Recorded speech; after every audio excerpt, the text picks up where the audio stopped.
Alright, I am back, and so the first in-depth look at the, sorry, not real great at camera angles as right now. First in-depth look at the Lulu cosplay that I told you that I was going to go ahead and try to get up. Alright, first off, here is the dress. The dress base, I actually went ahead and got a broom skirt and gypsy top from a thrift store, and then dyed them slate in the same vat. With dyeing, sometimes it's hit and miss. Make sure when you are dyeing, cotton and natural fabrics actually dye better.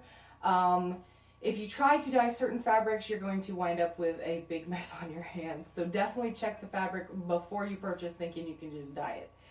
I've had that struggle for like ever.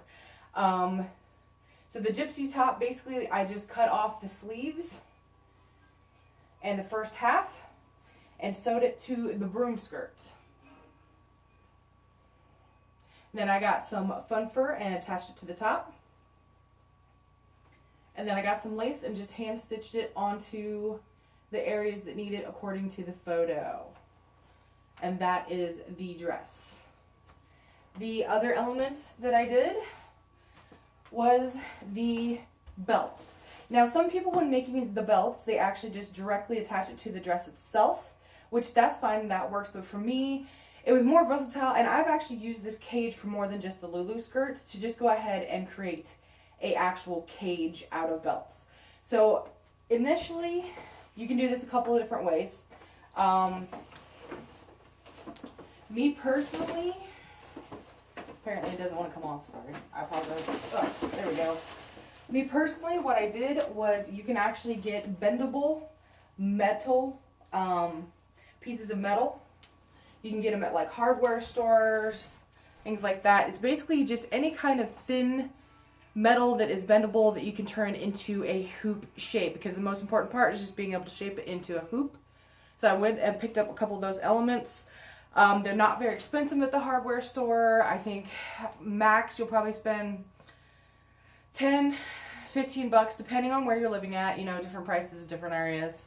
Another way you can do this, if you get lucky, I don't know if you've ever seen like wedding crinolines, like the hoop skirts they make to make the dresses large for weddings and make them nice and round. Sometimes you can find them at thrift stores. You can get them online, and since the size doesn't really matter, it's most important that you just get the metal element. You can be a little bit more like $5 for a child size one, or you know, something to that effect. So yeah, metal. You also will need some binding. You will also need some elastic, and then also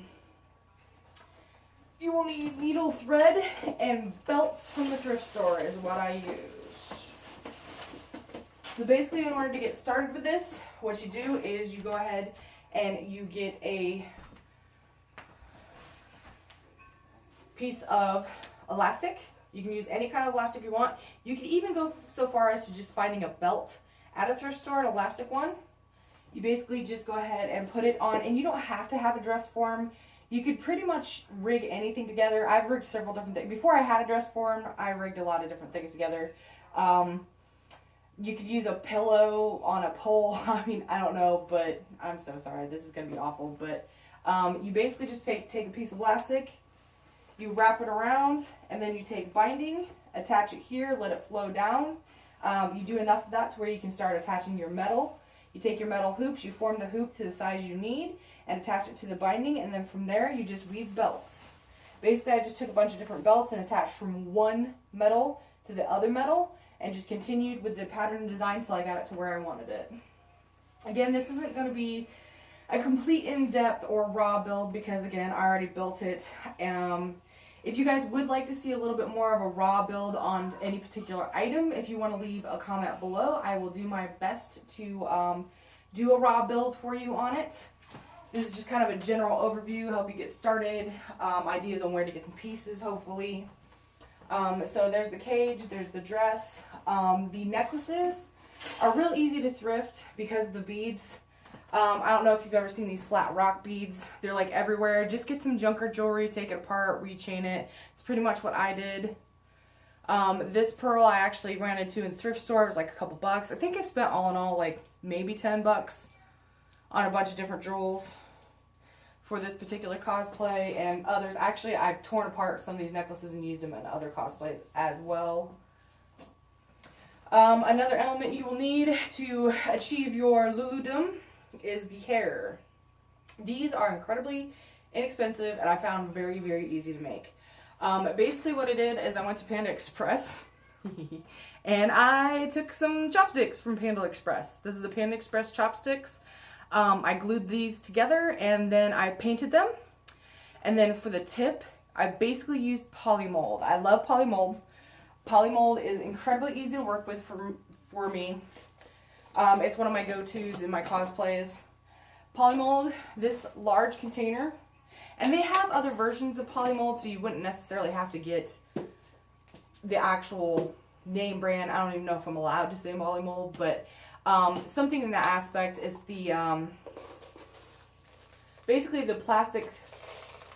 They come in like plastic beads, and you put them in boiling water, and they melt together and form like a clear, moldable plastic. And then when they cool, they turn into a nice hard piece of plastic. And this stuff is really durable. I've used it in several different cosplay prop elements. So for the chopsticks, this is polymold. I melted down the polymold and molded it to the top of the chopstick. Didn't have to use glue. I just molded it directly on the chopstick and then added some beading. The nice thing about polymold, since I was actually molding it directly on here, I just molded in a small little jump ring to hang these off of. This one was a little bit different, but same principle. Still Panda Express chopsticks, so the chopstick didn't cost me a cent. The end is still a polymold, just a little ball that I polymolded to the end of it and then put a gem in. The only difference with this one is when I glued it together and painted it, I actually dremeled. I just took a Dremel, I drew the pattern on the two chopsticks that were glued together, and then dremeled out the pattern that needed to be there. This one, same principle. To Panda Express. I don't know if I'm allowed to say Panda Express. I'm not like affiliated with them. I just went in, ate, took a few extra chopsticks.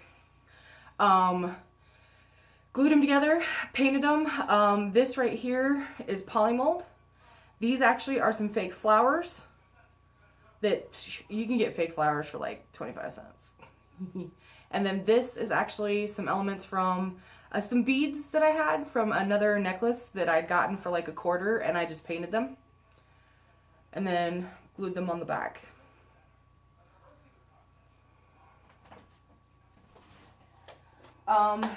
The other thing is the corsets.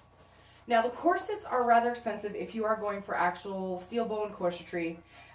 Fortunately with this, I didn't feel that it was super important to have that crazy hourglass figure. I mean, let's face it, I don't have one anyway. I am a plus size cosplayer. And custom costume corsets don't usually work for me, but it did in this particular case. So I actually just got a costume black corset. It was literally like $5 on like eBay. And then I just got some paint. And you can get material paints. Sometimes I use leather paint on materials. And just followed the boning where the boning would naturally be. And just painted.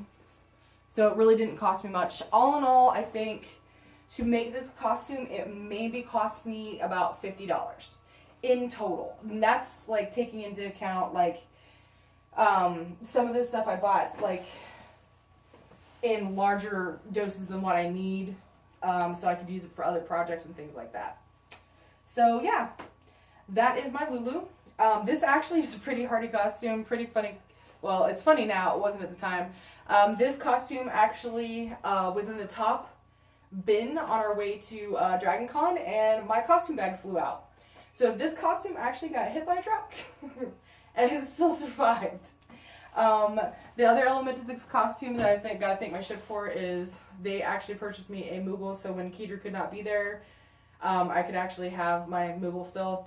He didn't do quite as well as the costume. He kind of got damaged. We call him Peggy, because He lost his leg.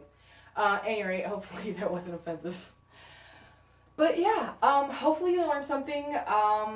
Sorry if you didn't. Again, this is the first affiliate video, so I do apologize. Hopefully they will get better as it goes on.